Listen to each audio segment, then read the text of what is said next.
Hello everybody, कैसे हैं? I hope कि अच्छे होंगे, स्वस्थ होंगे, सुरक्षित होंगे और अपने अपने एग्जाम्स के लिए प्रिपेयर कर रहे होंगे। आप में से कुछ स्टूडेंट ने एक आध पेपर का एग्ज़ाम भी दे दिया होगा और एक्सपीरियंस और जो फीलिंग है वो काफ़ी अच्छा रहा होगा, क्योंकि जो गैस पेपर है उससे ऑलमोस्ट क्वेश्चन आ रहे हैं। ऐसा ट्रेंड मैंने देखा है, ऐसा बच्चे बता रहे हैं। तो आप लोगों को जब फ़ायदा होता है, आप लोगों को खुशी मिलती है, तो मुझे ऐसा लगता है कि मेरा जो प्रयास है वो सफल हुआ। खैर, इतनी सारी बातें तो हो गई।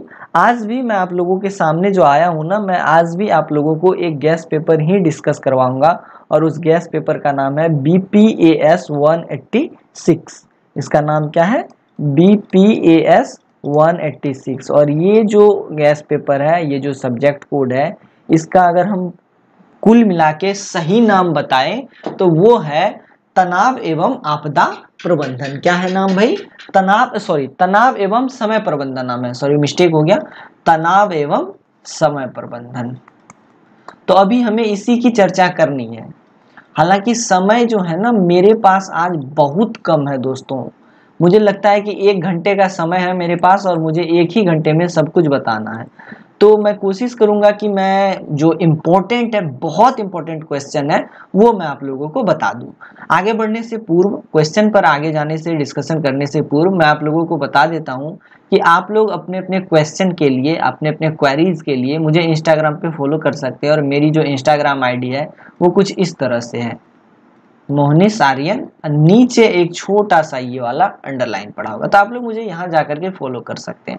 अब ऐसा है कि एक चीज मैं और आप लोगों से शेयर करना चाहता हूँ। जैसे कि कुछ स्टूडेंट्स को, कुछ नहीं, मैक्सिमम स्टूडेंट्स को मुझसे चाहिए होता है गैस पेपर। और होता ये है कि हर स्टूडेंट आता है मेरे पास और मेरे को कहता है कि भाई मुझे आपके हाथ से बनाए हुए गैस पेपर चाहिए। अब देखिए, इतनी पॉसिबिलिटी तो नहीं है कि मैं हर गैस पेपर को, हर सब्जेक्ट के गैस पेपर को बना सकूं। तो मैं ये कोशिश करता हूं कि मैं किसी दूसरे पब्लिकेशन से उठा करके वो गैस पेपर स्टूडेंट को दे दूं।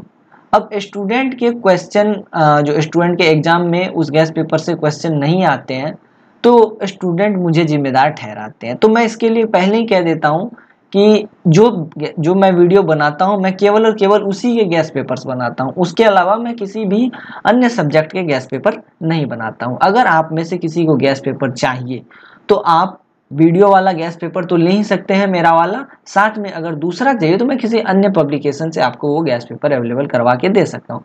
बाद में क्वेश्चन आए अथवा ना आए, उसकी जवाबदेही मेरी नहीं होगी। और साथ ही ये वाला जो मैं वीडियो बनाता हूँ, इसमें भी अगर कोई क्वेश्चन नहीं आता है तो मैं इसके लिए जवाबदेही तो नहीं लूंगा, लेकिन मैं आप लोगों से अग्रिम तौर पर माफी मांगूंगा कि भाई मेरे बनाए हुए गैस पेपर से क्वेश्चन नहीं आए। तो खैर, ये वाला तो हो गया। और एक मुद्दा ये भी है दोस्तों कि कुछ स्टूडेंट ऐसे होते हैं जो गैस पेपर के लिए पेमेंट कर देते हैं, 40-30 जो भी मैं बोलता हूँ वो पेमेंट तो कर देते हैं। लेकिन क्या होता है कि हैवी मैसेज की वजह से, हैवी मैसेज रश की वजह से क्या होता है कि उनको टाइम, मतलब थोड़ा टाइम लग जाता है उनको गैस पेपर मिलने में, तो वो थोड़ा गलत तरीके से बिहेव कर जाते हैं। तो देखिए, ऐसा है दोस्तों कि ये 40-30-50 रुपए से मैं कोई बहुत अमीर अंबानी नहीं बन जाऊंगा। केवल इतना है कि आप थोड़ा समय दे दीजिए। आपका अगर मान लेते हैं कि आपने पेमेंट दिया है और आधे घंटे लेट करवाया गया आपको, तो ऐसा समझ लीजिए कि आपका मैसेज नीचे चला गया, आप फिर से एक मैसेज कर दीजिए, कोई दिक्कत नहीं है। जो टीम है वो मैसेज देख करके आपके जो पैसे हैं, या तो पैसे रिफंड कर देगी अगर गैस पेपर ना हो, या अगर गैस पेपर है तो वो आपको गैस पेपर सेंड कर देगी। तो इसमें घबराना नहीं है। आप अगर इग्नू टिप्स असाइनमेंट को पैसे देते हैं, इग्नू टिप्स असाइनमेंट को पैसे देते हैं गैस पेपर के लिए, तो उसमें से एक भी पैसा आपका ज़्यादा नहीं लिया जाएगा, जिससे कि आपको कोई नुकसान हो, आपके पैकेट पर कोई बोझ आए। ठीक है, तो ये सारी बातें थी। अब ये सब खत्म करते हैं इन सब टॉपिक्स को, अब सीधे मुद्दे पर चलते हैं। अब देखिए, ज़्यादा समय है नहीं मेरे पास 1 घंटे का समय है। 1 घंटे में मैं मुश्किल से 10-20 क्वेश्चन आप लोगों को, 10-20 तो नहीं, 10-12 क्वेश्चन करवा दूंगा, ताकि आप लोगों का काम हो जाए। तो पहला जो क्वेश्चन है वो है कि तनाव की अवधारणा, सॉरी ये वाला मिस्टेक हो गया। हाँ, पहला क्वेश्चन है, तनाव की अवधारणा का विश्लेषण कीजिए अथवा तनाव की प्रकृति बताइए। तो इसको मैं बता देता हूँ, तनाव का क्या मतलब होता है दोस्तों। ऐसे देखिए, तनाव जो है ना, यह इंग्लिश वर्ड स्ट्रेस से बना है। ठीक है, तो ये क्या होता है ना कि जब मनुष्य जो है ना, एक तरह से समझिए कि सिचुएशन के हिसाब से जो उसके साथ जो स्थितियां घटित हो रही है उसके हिसाब से जो वो प्रतिक्रिया देता है उसे ही हम तनाव कहते हैं। अब तनाव जो है अमूमन हम लोग तनाव को बुरा मानते हैं, ठीक है, हम लोग तनाव को अमूमन बुरा मानते हैं क्योंकि हमारे जो इर्द गिर्द है ना, तनाव को चिकित्सा के तौर पर देखा जाता है, ठीक है, ठीक है, तनाव को चिकित्सा संबंधी बीमारी के तौर पर देखा जाता है। ऐसा मानते हैं लोग कि अगर कोई तनाव में है इसका मतलब वो परेशानी में है, ठीक है। तो ऐसा नहीं है दोस्तों, ये जो तनाव है इसे हमें चिकित्सा के तौर पर नहीं देखना चाहिए, ठीक है, चिकित्सा संबंधी अवस्था के तौर पर नहीं देखना चाहिए, अपितु इसे हम मनोवैज्ञानिक तौर पर भी देख सकते हैं, ठीक है, मनोवैज्ञानिक तौर पर भी देख सकते हैं और इसको हम मन स्थिति के तौर पर भी देख सकते हैं। तो अगर हम इसके अकॉर्डिंग देखें तो ये जो ये क्या कहते हैं तनाव है, ये मूल रूप से दो तरह का हो सकता है। एक अच्छा तनाव हो सकता है, ठीक है, और दूसरा हो सकता है बुरा तनाव, बुरा तनाव। तो अच्छा तनाव जो होता है उसको हम इस तरह से एग्जाम्पल से समझ सकते हैं, जैसे कि मान लेते हैं कि आप इग्नू के ही छात्र हैं, ठीक है, आपने सोचा था कि आपको 65% ओवरऑल मार्क्स आएगा और इग्नू ने आपको दे दिया 70% मार्क्स। तो ये जो +5% आपको मिला है ना, उस समय जो आपको खुशी मिलेगी इसे ही हम अच्छा तनाव कहेंगे, ठीक है। अब बुरे तनाव की बात कर लेते हैं। अगर मान लेते हैं 65% आपने एक्सपेक्ट किया था लेकिन इग्नू ने आपको दे दिया 60% या फिर 58%, तो उस समय जो आप अपनी प्रतिक्रिया देंगे उसे हम लोग क्या कहेंगे, उसे हम लोग कहेंगे बुरा तनाव। आई होप कि आप समझ गए होंगे इसको। अब देखिए, तनाव को परिभाषित करने के का सबसे पहला कार्य किया था हैंस सैले ने। इन्होंने तनाव शब्द को खोजा था, स्ट्रेस शब्द को, और इसकी परिभाषा दी थी और उसमें उसमें उन्होंने कहा था शरीर की किसी भी आवश्यकता के आधार पर अनिश्चित प्रतिक्रिया या निश्चित प्रतिक्रिया ही क्या है, तनाव है। शरीर की जो भी आवश्यकताएं हैं उनके आधार पर शरीर में जो भी प्रतिक्रियाएं होती है उसे हम तनाव कहते हैं। और ये जो हैंस शैली की जो ये परिभाषा है यह दैहिक है। दैहिक का मतलब क्या हुआ, शरीर से संबंधित है और यह हार्मोन्स की क्रियाओं पर निर्भर करती है। ये जितने भी तनाव होते हैं, ठीक है, ये जितने भी तनाव अभी मैंने आपको बताए अच्छे और बुरे, तो ये शरीर की प्रतिक्रिया पर ये हार्मोन की प्रतिक्रिया पर निर्भर करते हैं। जैसे मैं आपको एक एग्जांपल बताता हूँ। मान लेते हैं आप सड़क से गुजर रहे हैं, ठीक है, ऐसे कुछ बच्चे डरपोक होते हैं, कुत्तों से डरते हैं, ठीक है, हालांकि मैं भी थोड़ा बहुत डरता हूँ क्योंकि इनका कोई भरोसा नहीं होता, ये कभी भी काटने को दौड़ जाते हैं। तो मैं यही समझाऊंगा अभी। तो मान लेते हैं सड़क से आप जा रहे हैं, एक कुत्ता अचानक से आप पे भौंक पड़ा, आपको हो गया डर, आप लगे सरपट भागने, ठीक है, लगा दिए सरपट दौड़, आप कुत्ता आपके पीछे भैया दौड़ गया कि अब तो मैं इसको काट के ही खाऊंगा। तो आप मेरे को ये बताइए कि आप जब कुत्ते ने भौंका तो आप दौड़े क्यों? आप जो दौड़े इसके पीछे किस फैक्टर ने काम किया? तो ये है कि आप डर गए। आपके डरने से क्या हुआ कि आपके शरीर में हार्मोन्स निकले, और हार्मोन्स एड्रेनलिन हो गए या फिर अन्य कोई भी हार्मोन्स जो भी आपके शरीर में है या मानव जाति में है, तो वो शरीर से निकले। शरीर से निकलने का मतलब शरीर के छेद करके नहीं निकल गया, बल्कि मस्तिष्क में उन रसायनों का एक तरह से क्या कह लेंगे प्रतिक्रिया हुई, ठीक है, और वो प्रतिक्रिया होने के बाद तुरंत आपके मस्तिष्क में ये आ गया कि भैया कुत्ता भौंक रहा है और अब ये मेरे पीछे दौड़ेगा तो मुझे भागना चाहिए। तो यह भी एक तनाव का ही अच्छा खासा एग्जाम्पल है, और इस एग्जाम्पल के माध्यम से आप ये समझ सकते हैं कि तनाव की प्रक्रिया दैहिक है, तनाव का आधार दैहिक है और यह हार्मोन्स की प्रक्रियाओं पर निर्भर होता है। आई होप आप इसको क्लियरली समझ गए होंगे। अब देखिए, शैली ने दो प्रकार से तनावों की संकल्पना की, यू स्ट्रेस और विपत्ति डी स्ट्रेस, ठीक है।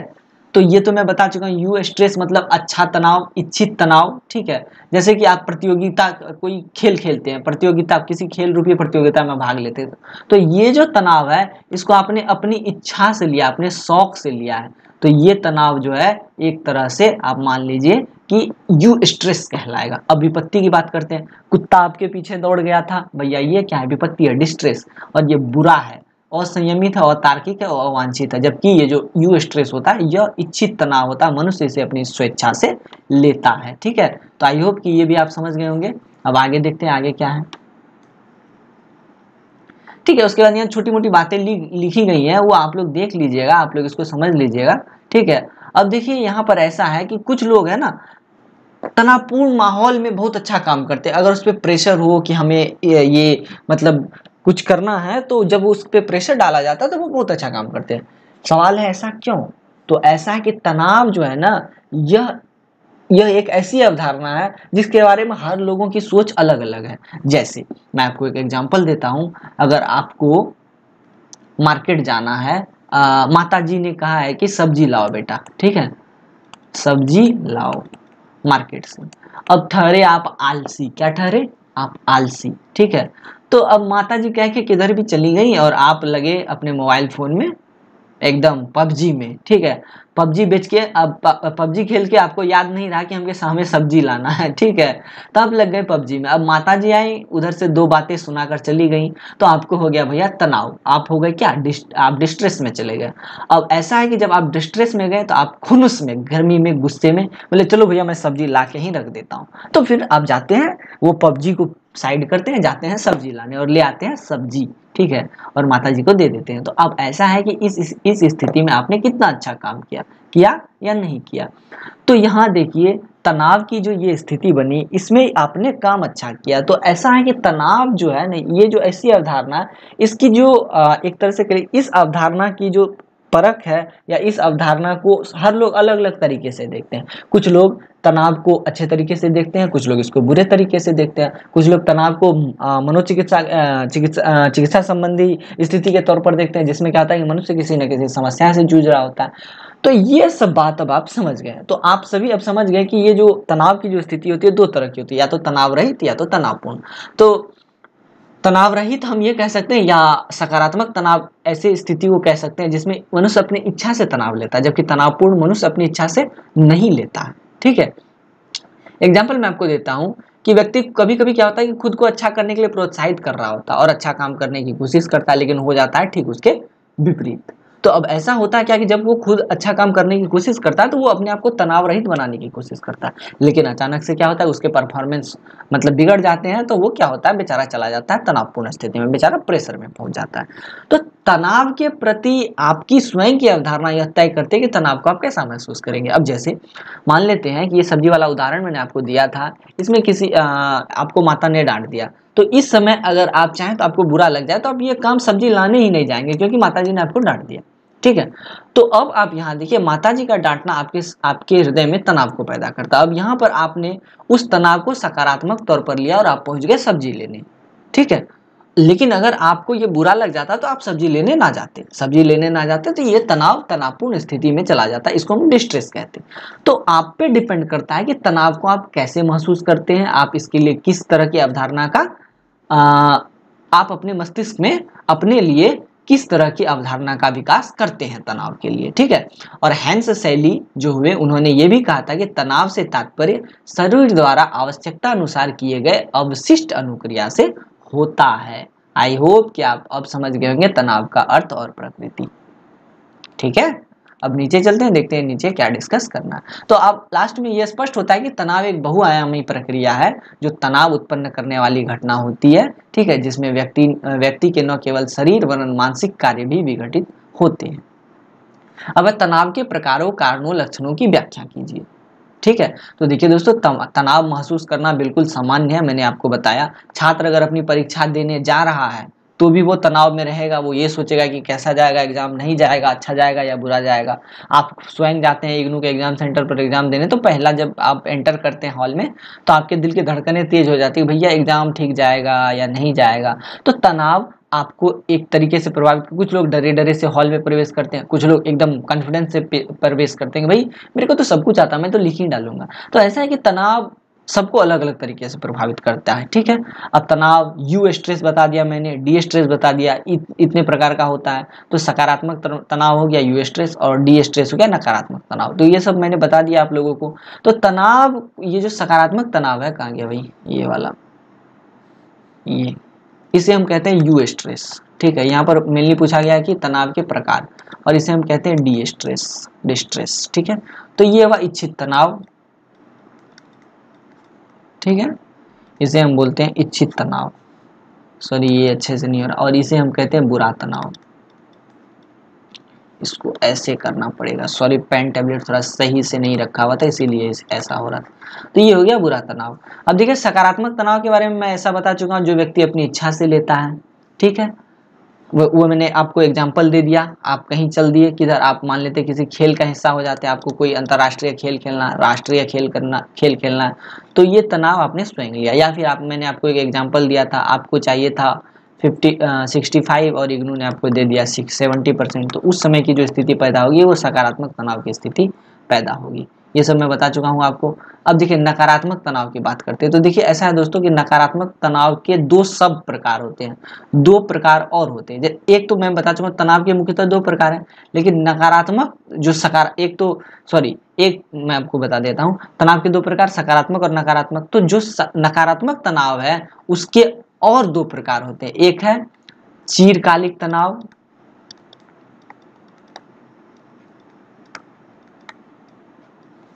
दूसरा है आपको तीव्र तनाव, ठीक है।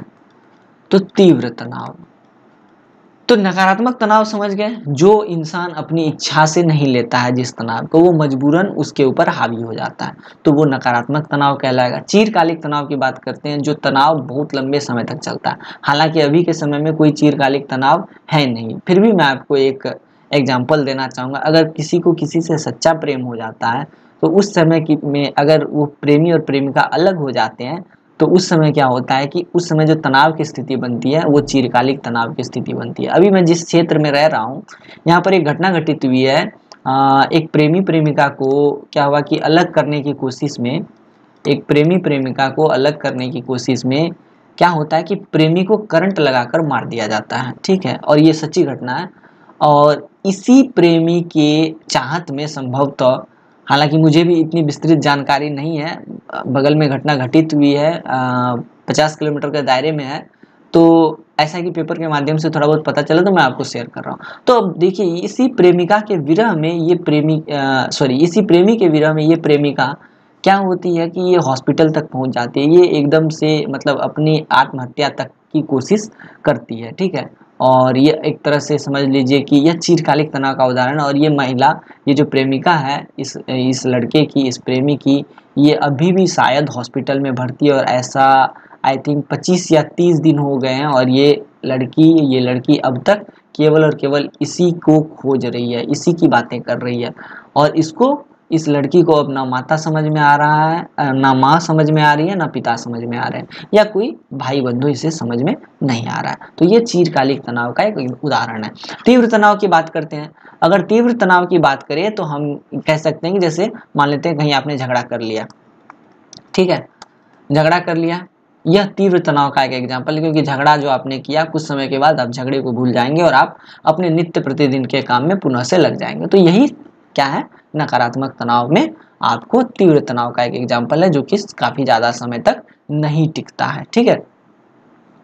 आया समझ में। अब कि तनाव के कारण, तनाव होते क्यों हैं, तो जीवन की जो घटनाएं हैं वो तनाव का कारण बनती है। ऐसा है कि व्यक्ति प्रतिदिन जो काम करता है ना, वो उसमें उलझा रहता है, ठीक है। और जीवन में अब उस उलझन में क्या होता है कि उसके जीवन में कुछ ना कुछ घटनाएं घटित होती रहती है, और उस पर वो सोचता रहता है, तो वो क्या होता है कि तनाव का शिकार हो जाता है। सकारात्मक दृष्टिकोण का अभाव, इंसान जो है ना, हर इंसान क्या होता है कि वो एकदम शारीरिक तौर पर ऐसा लगता है कि वो दुर्बल हो गया है, ठीक है।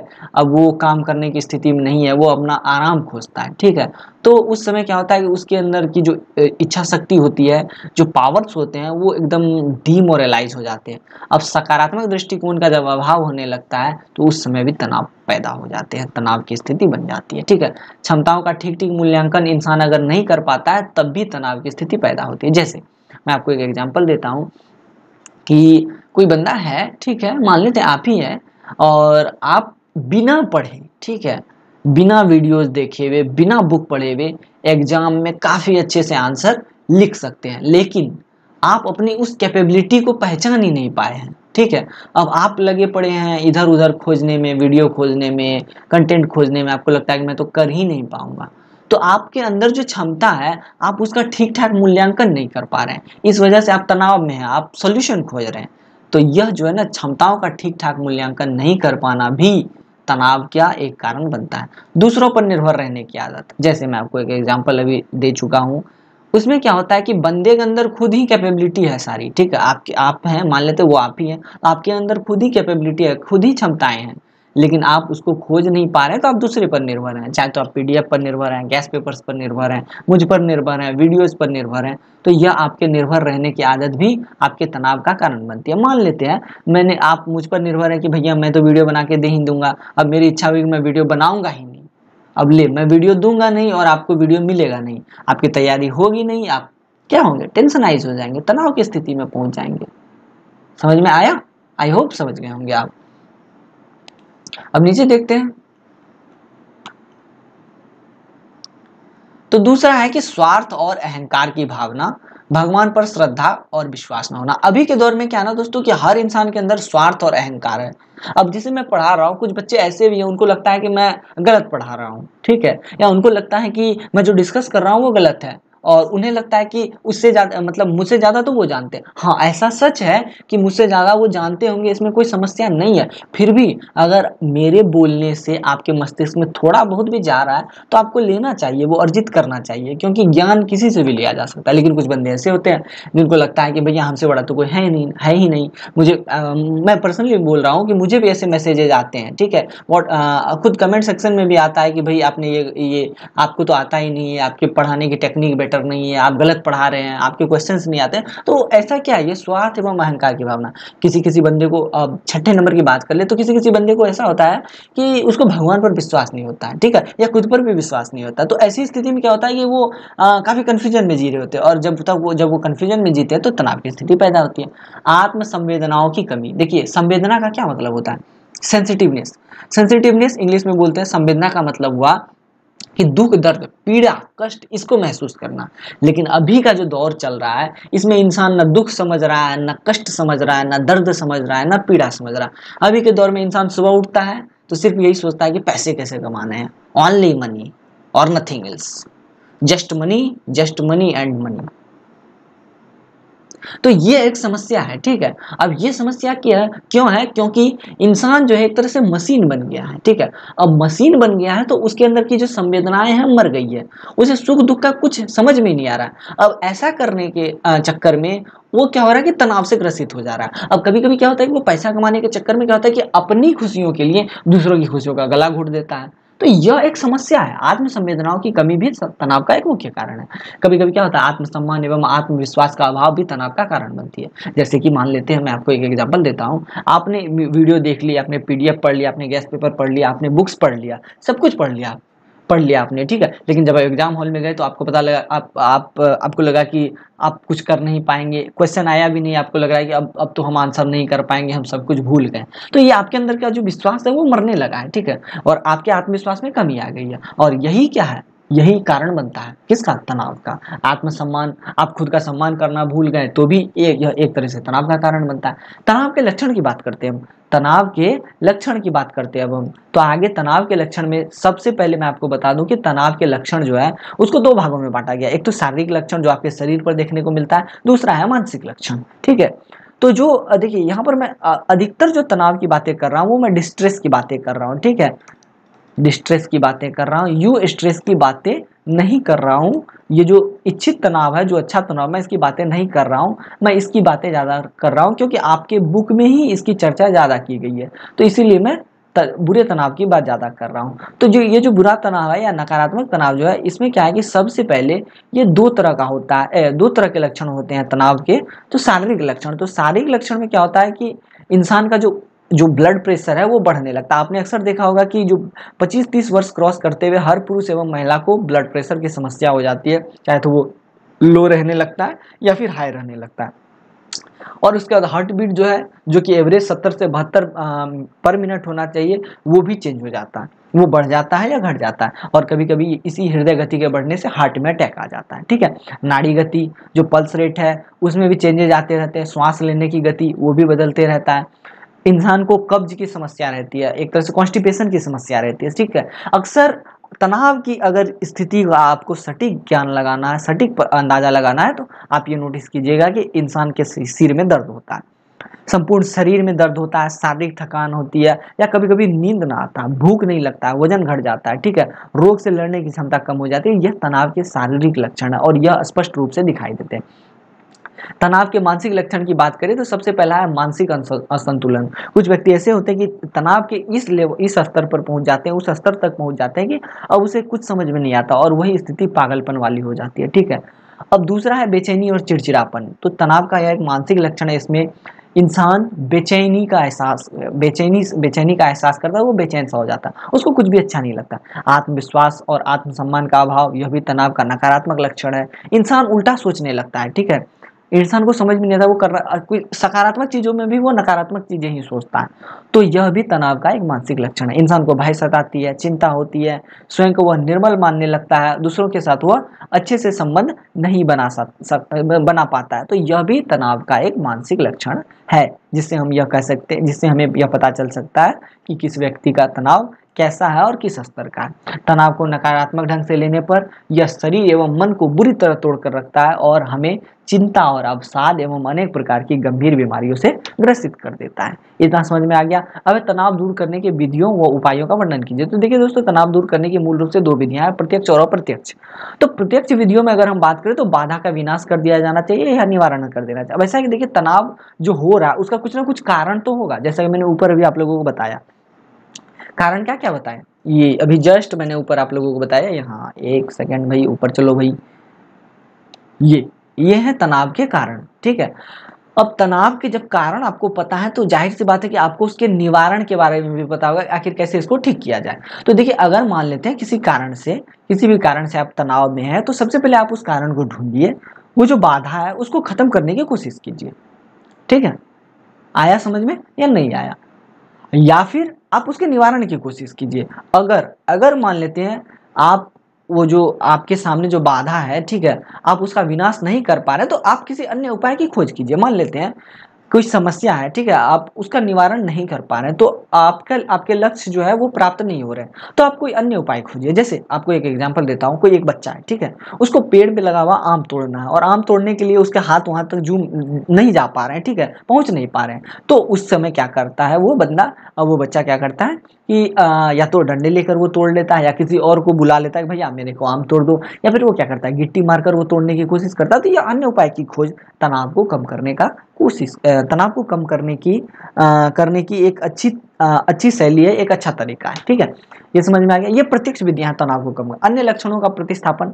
अब क्या होता है कि कोई व्यक्ति अपने लक्ष्य को प्राप्त करने में सफल नहीं हो पाता है, ठीक है, तो वो क्या करता, तब जो है इसके लिए उसको क्या करना चाहिए, वो किसी अन्य लक्ष्य का निर्माण कर ले और उसके लिए वो तैयारी करने लगे। मान लेते हैं जैसे कि एक खिलाड़ी है, ठीक है, और उसको जाना था कहीं पर खेलने के लिए, हॉकी खेलने के लिए, लेकिन वो बारिश के कारण वो नहीं निकल पा रहा है। तो वो घर में क्या करेगा भाई? तो वो घर में ताश खेल सकता है, शतरंज खेल सकता है, टीवी देख सकता है। तो इस तरह से क्या हो रहा है, इस तरह से ये हो रहा है कि जो लक्ष्य थे, मूल्य लक्ष्य थे, उसको कुछ समय के लिए प्रतिस्थापित कर दिया गया। तो इस तरह से भी तनाव को रोका जा सकता है, तनाव को खत्म किया जा सकता है। व्याख्याएं व निर्णय, ठीक है। तो कभी कभी क्या होता है कि इंसान के पास ऑप्शन जो है ना, वो कुछ ज़्यादा ही हो जाते हैं, ठीक है, तो इससे भी वो तनाव में हो जाता है। जैसे मान लेते हैं कि इंसान को क्या है कि एक घर पे रह के जॉब करने पर 30,000 की सैलरी मिल रही है और अमेरिका जाके जॉब करने पर सैलरी उसको 50,000 की मिल रही है। तो बंदा इस सोच में पड़ जाता है कि भाई घर में रहेंगे, परिवार के साथ रहेंगे, अमेरिका चले जाएंगे, परिवार छूट जाएगा, भले ही हम 4 पैसे ज़्यादा कमाएंगे लेकिन सुखी नहीं रहेंगे।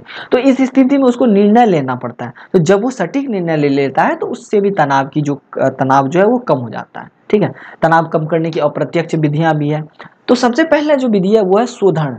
तो शोधन में क्या होता है कि जिस भी कारण से तनाव उत्पन्न होती है, तो उस तनाव को कम करने के लिए इंसान क्या करता है, उससे डाइवर्ट होने की कोशिश करता है, ठीक है। मान लेते हैं कि कोई काम इंसान कर रहा है, ठीक है, और उससे वो सेटिस्फाइड नहीं है, ठीक है, और तो वो क्या करता है कि कोई दूसरा काम खोज लेता है, वो देखता है, ठीक है।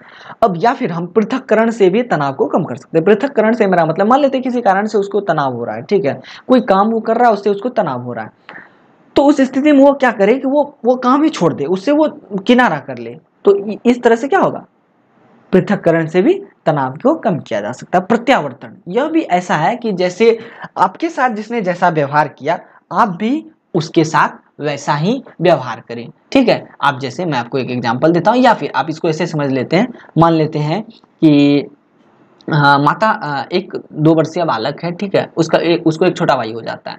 तो जो छोटा भाई है उसको ज्यादा दुलार मलार मिलने लगता है, ठीक है, और जो बड़ा भाई है, जो वो लड़का है, ठीक है, उसको कम कम प्यार मिलने लगता है। तो वो जो बड़ा लड़का है वो सोचता है कि भाई देखो, ऐसा करने से काम नहीं चलने वाला है। हम एक काम करते हैं कि जैसे हम बचपन में करते थे, और मतलब 1 वर्ष के थे जब हम क्या कहते थे, घुटने के बल चलते थे, जिद करते थे माँ से, तो माँ मेरे को खाना खिलाती थी। तो वो बच्चा सोचता है कि भाई ऐसा करने से शायद जो है माता जी मुझे खिलाएंगे और मुझे खुशी होगी, ठीक है। तो यह प्रत्यावर्तन है। प्रत्यावर्तन में एक तरह से क्या होता है कि एक तरह से ये मान लीजिए कि पुराने व्यवहार को दोहराना, ठीक है। जो नया व्यवहार है अगर वो एडजस्ट ना हो, तो जो पुराना व्यवहार है जो कि इंसान करता है उसको दोहराना प्रत्यावर्तन है, ठीक है। दिवा स्वप्न, अब क्या होता है कि कभी कभी इंसान जो है ना तनाव को कम करने के लिए किसी सपने को देखने लगता है। सपने को देखने का मतलब कुछ ख्यालों में जीने लगता है, तो वह भी तनाव को कम करता है। जैसे कि क्या होता है कि कोई प्रेमी है, अपने प्रेमिका को प्रपोज मारने गया, बेचारी प्रेमिका ने मार दिया, रिजेक्ट, ठीक है। तब वो प्रेमी क्या करता है, अपने काल्पनिक संसार में चला जाता है, किसी अन्य की खोज करता है, किसी सुंदरी को अपनी पत्नी प्रेयसी बनाकर उसके साथ समागम करने की कोशिश करता है, ठीक है। या फिर वो शायरी करने लगता है, मुशायरा करने लगता है, मुजरा करने लगता है। तो यह भी दीवा स्वप्न का एक एग्जाम्पल है।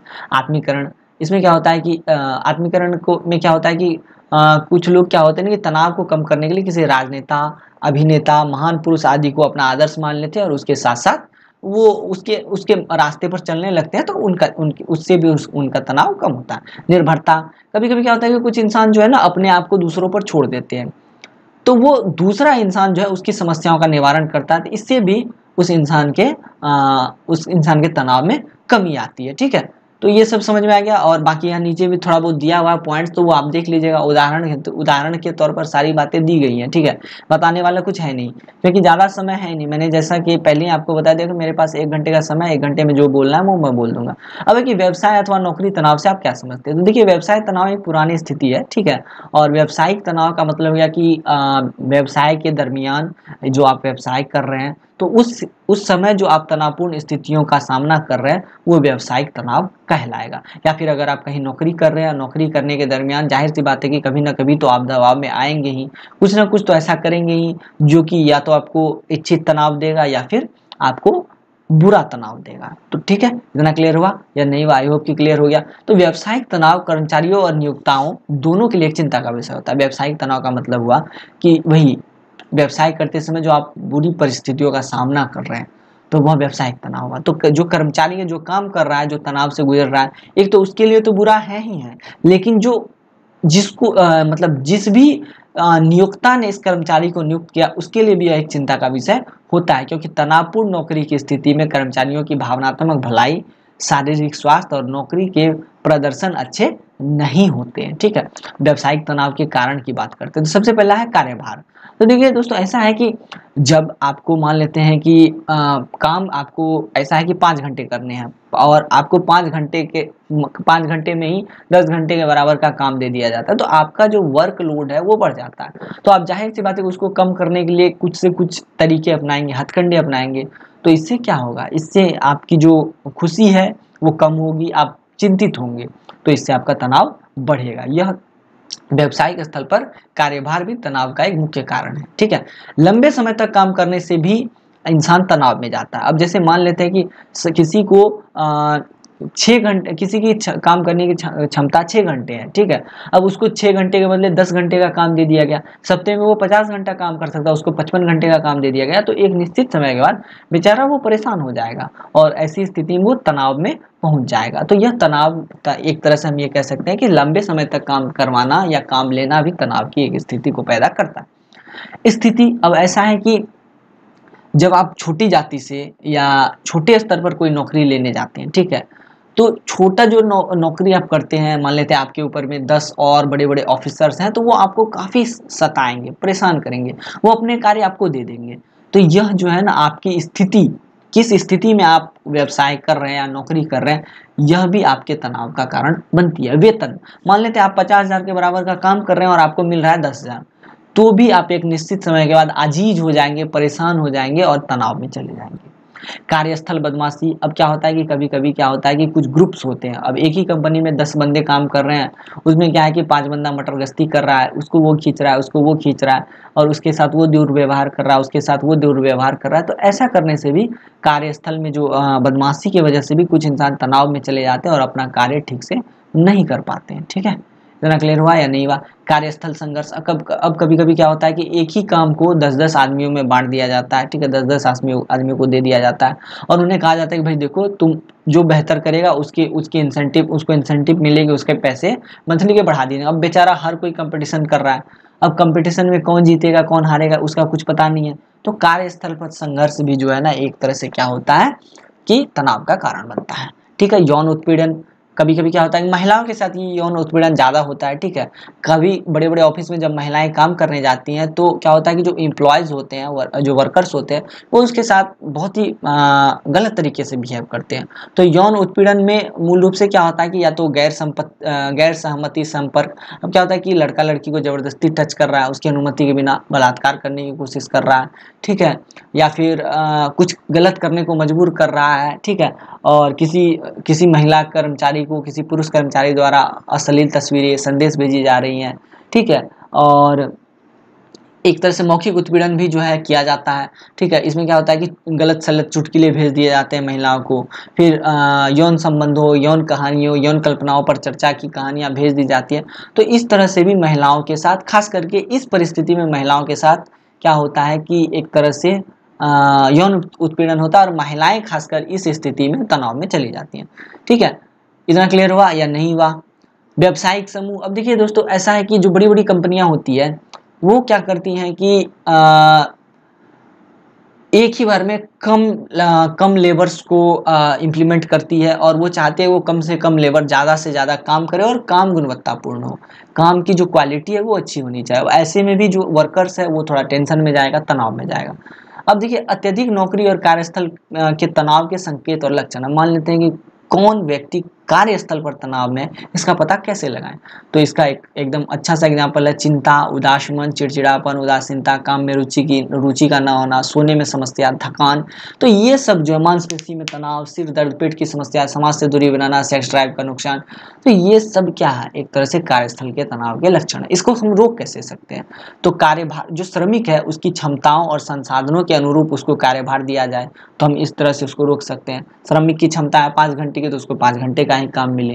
ठीक है, श्रमिक को उनके कौशल का उपयोग करने के लिए पैसा मिलना चाहिए, उसको अवसर मिलने चाहिए। ठीक है, कोई भी काम करने वाला है, श्रमिक है, उसकी भूमिका और जिम्मेदारियों को स्पष्ट करना चाहिए, भैया तुमको इतना ही काम करना है और इतने काम के लिए तुमको इतने पैसे मिलेंगे। अगर उसकी भूमिका स्पष्ट हो जाए तो वो बंदा अच्छे से काम करेगा। ठीक है, कार्यस्थल पर तनाव को कम करने के लिए प्रबंधक कर्मचारियों को मतलब कार्य निगरानी पर लगाया जाता है, और वो ये देखते हैं कि भैया कौन सा श्रमिक कितना डिस्ट्रेस में है, कौन सा श्रमिक कितना तनाव में है।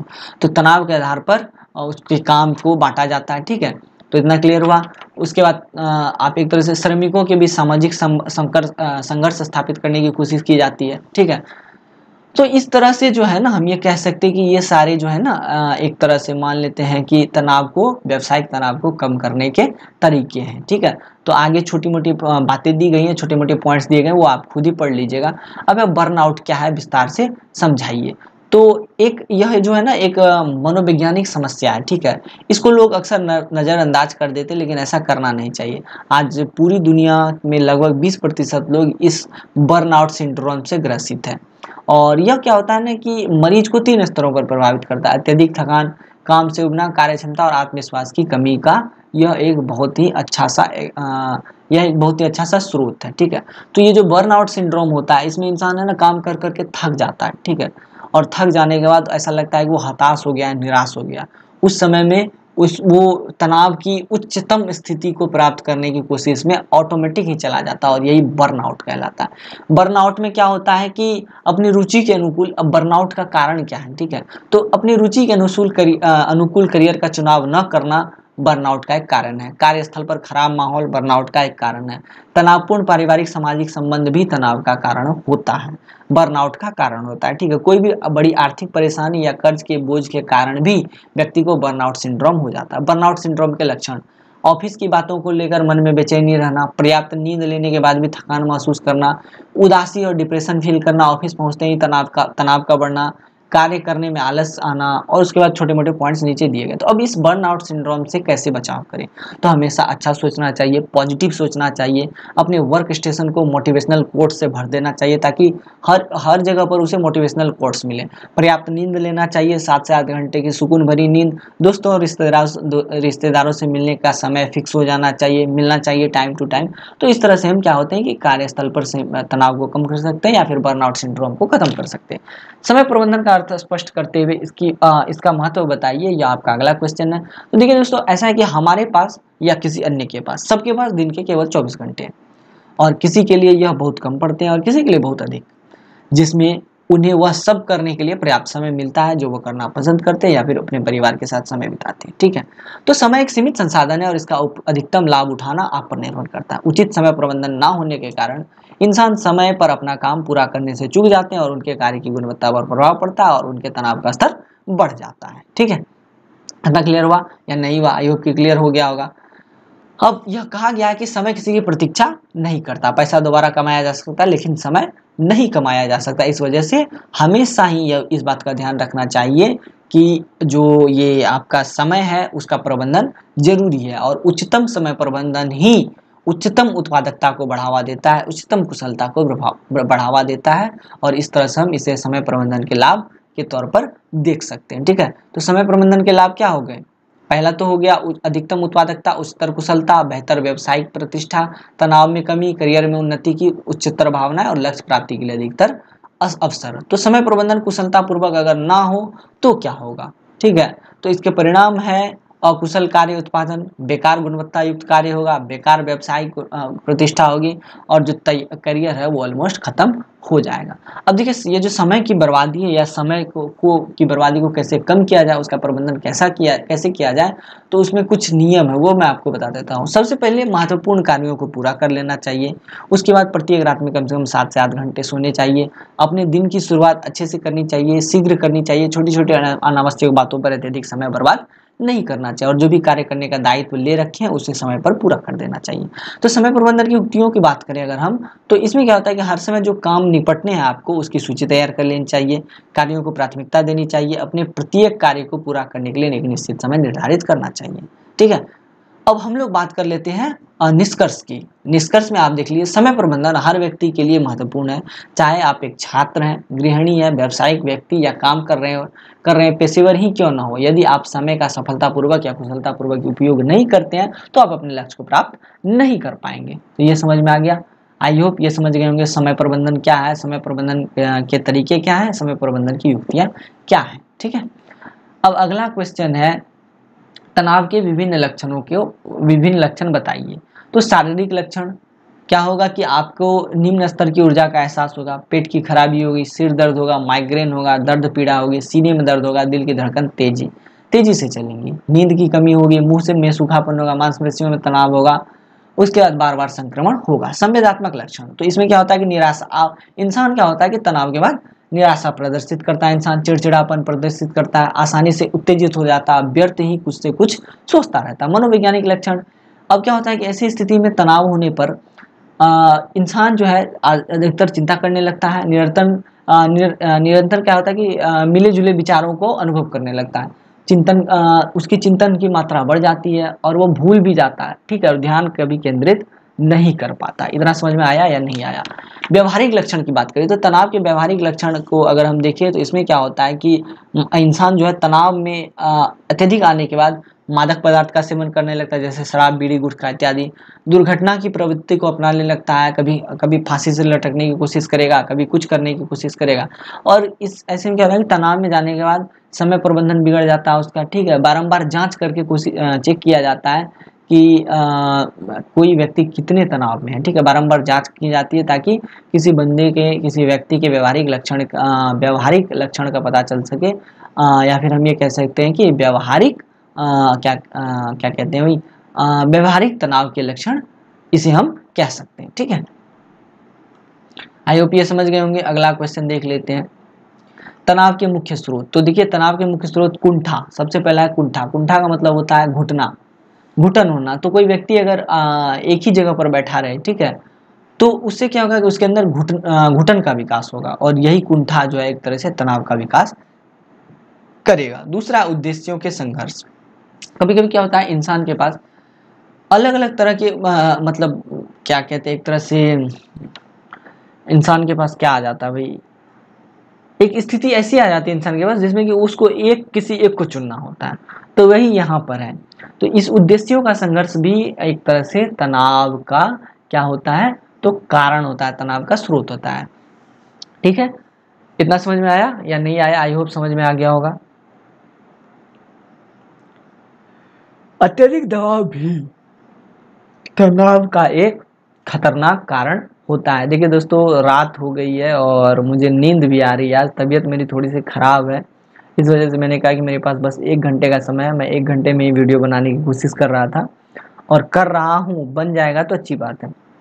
तो यहाँ पर आपने देख लिया तनाव, तनाव जो है वो कैसे कैसे होते हैं, ठीक है, और ये इसके मुख्य स्रोत क्या है, ये सारी बातें आपने देख ली। अब अगला क्वेश्चन देख लेते हैं, आगे क्या डिस्कस करना है। भाई ये बहुत स्लो चलता है, क्या बताऊं मैं।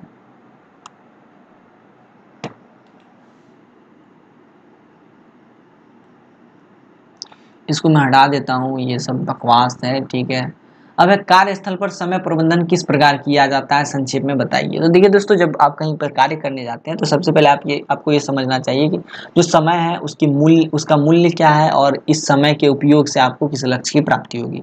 यदि आवंटित समयावधि के भीतर लक्ष्य अवास्तविक और अपर्याप्त है तो कर्मचारी को तुरंत टीम लीडर के साथ चर्चा करनी चाहिए और उसको बताना चाहिए, भैया देखिए हमारे साथ इतना काम संभव नहीं है, 10 घंटे का काम है, मेरे पास 5 घंटा है, तो बाकी बचे 5 घंटे के लिए आप या तो किसी हेल्पर को मेरे साथ लगा दीजिए, या फिर आप इस काम को किसी और आदमी को दे दीजिए, 5 घंटे वो कर लेगा, 5 घंटे मैं करके दे दूंगा।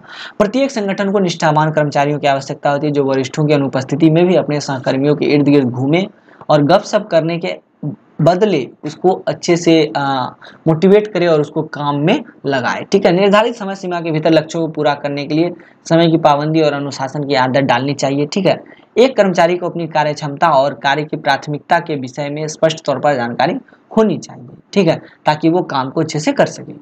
स्व व्यवस्था, खुद के द्वारा की गई व्यवस्था सफलता की कुंजी है, और इसके माध्यम से आप फाइलों को अच्छी जगह से रख सकते हैं, दस्तावेजों को अपने अपने जगहों पर रख सकते हैं। निर्धारित स्थानों पर रखेंगे तो आपको खोजने में दिक्कत ना आएगी, तनाव आपको कम होगा।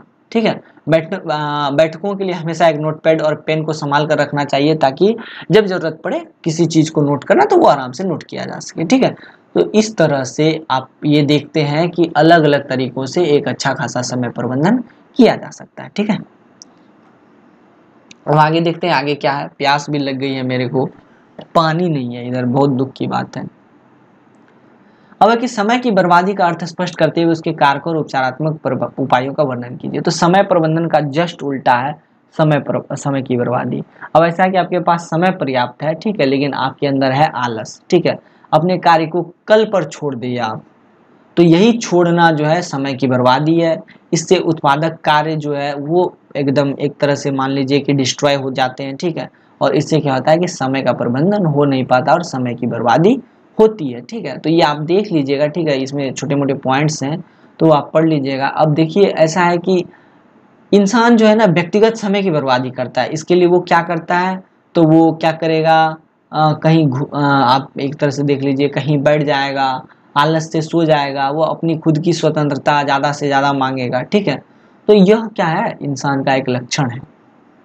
क्या है, इंसान का एक लक्षण है, व्यक्तिगत स्वतंत्रता या व्यक्तिगत समय का दुरुपयोग। ठीक है, दूसरा है अपर्याप्त स्व प्रबंधन। अब वो उसे पता ही नहीं कि उसको करना क्या है, कैसे करेंगे, तो अपर्याप्त स्व प्रबंधन भी एक तरह से समस्या है। ठीक है, और यह जो है खाली समय को बर्बाद करने का एक फैक्टर है। दोषपूर्ण आदतें, अगर आपके खाने पीने की आदतें ठीक नहीं है, आपकी दोषपूर्ण आदतें भी एक फैक्टर है।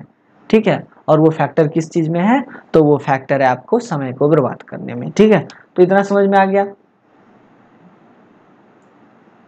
अब आगे क्या है भाई, हाँ, व्यक्तिगत समय की अनियंत्रणीय बर्बादी। अब ऐसा है कि आपके समय की बर्बादी तो हो रही है, लेकिन आप मजबूर हैं, क्या कर सकते हैं। जैसे कि आप मान लेते हैं कहीं आपको ऑफिस जाना था और ट्रैफिक जाम में फंस गए आप, तो ये आपके समय की बर्बादी है, लेकिन ये आप इस बर्बादी को आप करना नहीं चाहते। काम कर रहे थे, लाइट चला गया अचानक से, लाइट जाने की वजह से आपका काम रुक गया, तो यह भी व्यक्तिगत समय की अनियंत्रित बर्बादी। आधिकारिक समय की नियंत्रणीय बर्बादी, मान लेते हैं कोई आप किसी ऑफिस में काम करते हैं और आप चाहें तो आप जो है जो भी काम करते हैं आप, उसमें से आप जो भी समय बर्बाद कर रहे हैं उसको आप यूटिलाइज कर सकते हैं। जैसे मान लेते हैं आप किसी कंपनी में काम करते हैं, आपको 5 फाइलें दी गई हैं और 5 फाइलें आपने 2 घंटे में पूरी कर दी और आप लग गए गप्पे सप्पे मारने के लिए। तो इस समय जो आप गप्पे सप्पे मारेंगे तो यह आधिकारिक समय की नियंत्रणीय पाबंदी होगी, नियंत्रणीय बर्बादी होगी। ठीक है, इसी के साथ आगे है, योजना का अभाव अगर है तो भी आप समय को बर्बाद करेंगे, क्योंकि आपको पता ही नहीं है कि आपको करना क्या है, कैसे करना है, तो यह भी एक दिक्कत है। ठीक है, आधिकारिक समय की अनियंत्रणीय बर्बादी, ये तो बता दिया मैंने, इसमें बताने लायक कुछ है नहीं। ठीक है, तो ये वाला क्लियर हो गया। आगे देखते हैं अगला क्वेश्चन क्या है।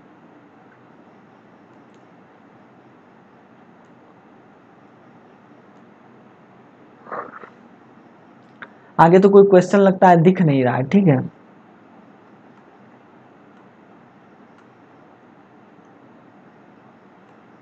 आगे क्वेश्चन किधर चला गया भाई। हाँ, अगला क्वेश्चन था कि समय की बचत का अर्थ स्पष्ट करते हुए जीवन और कार्य में समय की बचत करने वाले महत्वपूर्ण कारकों का उल्लेख कीजिए। समय बचाने के विभिन्न तरीकों का उल्लेख कीजिए। समय बचाने का अगर देखा जाए तो यहाँ पर है, क्वेश्चन है कि समय का बचत कैसे कर सकते हैं। ठीक है, और इसका हम जीवन में कैसे उपयोग कर सकते हैं। तो देखिए, बचाया हुआ सॉरी ये तो नहीं, देखिए सभी के पास 24 घंटा होता है। ठीक है, और हर व्यक्ति 24 घंटे में ही कुछ ना कुछ करता है। ठीक है, तो कुछ बंदे ऐसे होते हैं कि जो कि 24 घंटे में अपने उद्देश्य को प्राप्त करते हैं, कुछ बंदे आलस की वजह से वो कर नहीं पाते हैं। तो समय प्रबंधन अगर ठीक से कर लेंगे, उनके विभिन्न तरीकों का उनके विभिन्न तरीके अगर ठीक हो गए समय प्रबंधन के, तो आपका काम हो जाएगा। जैसे कार्यों की योजना बनाना, आप कोई भी कार्य करने वाले तो आप एक अच्छी सी योजना बना लीजिए, आप उस योजना के अकॉर्डिंग काम करेंगे तो आपका समय प्रबंधन हो जाएगा। और समय प्रबंधन होने से क्या होगा, आपके समय की बचत होगी। ठीक है, और है क्या, एक समय पर एक ही काम पर अगर कोई ध्यान केंद्रित करे तो उस परिस्थिति में भी एक तरह से बेहतर समय का प्रबंधन हो सकता है। ठीक है, और सही व्यक्ति को सही कार्य सौंपा जाए तभी कोई काम जो है बेहतर तरीके से संपन्न हो सकता है और समय की बर्बादी नहीं होगी। ठीक है, ये समझ गए आप। अब आगे कि समय प्रबंधन का तनाव प्रबंधन पर क्या प्रभाव पड़ता है। बेहतर समय प्रबंधन के माध्यम से तनाव प्रबंधन की युक्तियों का उल्लेख कीजिए। तो ऐसा है, देखिए दोस्तों, कि खराब समय प्रबंधन जो है ना, वो आपको क्या करेगी, खराब समय प्रबंधन आपके तनाव का भी प्रबंधन करती है। अगर आपका समय प्रबंधन सही नहीं है तो आपका तनाव लेवल भी बढ़ा रहेगा। आपने किसी किसी गोल को सेट किया, आपको कोई काम एक दिन में करना था, आप कर नहीं पाए तो आप तनाव में चले जाएंगे। और लगातार भाग दौड़ भी जो है ना, एक तरह से तनाव को बढ़ावा देती है। ठीक है, तो ये सब जो है आप समझ गए होंगे। अब आगे देखते हैं आगे क्या लिखा गया है। तनाव का जो बढ़ते तनाव का कारण क्या है, किसी कर्मचारी पर अत्यधिक कार्यभार डाल दे तब भी कर्मचारी तनाव में चला जाएगा। ठीक है, किसी प्राथमिकता कोई कार्य है उसको प्राथमिकता दी जानी चाहिए, लेकिन अधिकारियों द्वारा जब उसको दरकिनार कर दिया जाता है तो उस समय उत्पादकता प्रभावित होती है, और उत्पादकता प्रभावित होने की वजह से क्या होता है, फिर तनाव बढ़ता जाता है। ठीक है, इतना क्लियर हुआ या नहीं हुआ। बाकी यहाँ छोटे मोटे पॉइंट्स दिए गए, आप इसको पढ़ लीजिएगा, देख लीजिएगा। ठीक है, बेहतर समय प्रबंधन कैसे कर सकते हैं, तो अपने काम की योजना बनाएं, योजना अनुसार काम करें, कार्य जीवन में संतुलन बनाए रखें, खुश रहने की आदत विकसित करें, बहुआयामी लक्ष्यों के बारे में यथार्थवादी बने। ठीक है, तो ये सारी बातें थी दोस्तों BPAS 186 में, और मैंने इसको बहुत शॉर्टकट में बताया, बहुत शॉर्टकट में। एक सेकंड में इसको इरेज कर देता हूँ। बहुत शॉर्टकट में इसने इसलिए बताया क्योंकि इसमें दो ही मेन बातें हैं। ठीक है, एक तो समय प्रबंधन,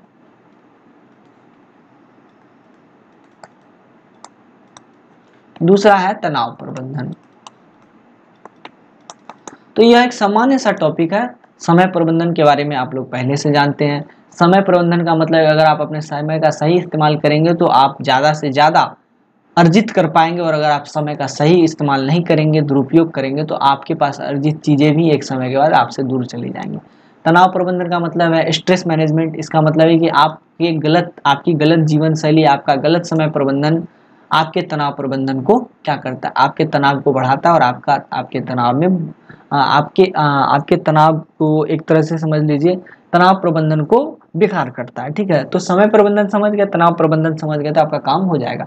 अब मान लेते हैं कोई समय प्रबंधन समझ गया कि कैसे समय का अच्छे से इस्तेमाल करना, आपसे पूछ दिया जाए कि समय बर्बादी क्या है, तो आप इसी का उल्टा लिख देंगे, आपका काम हो जाएगा। तनाव प्रबंधन क्या है, तो वही या तनाव क्या है, तो ये तो बता ही चुका हूँ मैं, दो तरह का होता है, सकारात्मक नकारात्मक। तनाव क्या होता है, तो वो मनुष्य की एक स्थिति होती है और मनुष्य अपनी स्थिति अपनी परिस्थिति के अनुसार जो भी प्रतिक्रिया देता है वही तनाव है। तो तनाव प्रबंधन समझ गया। व्यवसाय में तनाव प्रबंधन कैसे होता है, तो ये सारी बातें मैंने आप लोगों को बता दी, बहुत शॉर्ट में बताया, मैं माफ़ी चाहता हूँ क्योंकि तबीयत खराब है थोड़ी बहुत, और रात के लगभग 2 बज रहे हैं। ठीक है, और मुझे नींद आ रही है, पता नहीं क्यों, तो इस वजह से मैंने इस वीडियो को छोटा बनाया है और मैंने ये कोशिश की है कि इसमें आपको इंपॉर्टेंट क्वेश्चन मिल जाए और आपका जो एग्जाम प्रिपरेशन है वो बहुत बेटर तरीके से हो जाए। ठीक है, तो आज के इस वीडियो में इतना ही रहने देते हैं दोस्तों, फिर मिलते हैं नेक्स्ट वीडियो में। Children tata, bye bye, take care. और ये जो गैस पेपर चाहिए, ये जो गैस पेपर आप लोगों को स्क्रीन पर दिख रहा है, अगर आपको चाहिए तो आप क्या करना है आपको कि व्हाट्सएप कर देना है। ठीक है,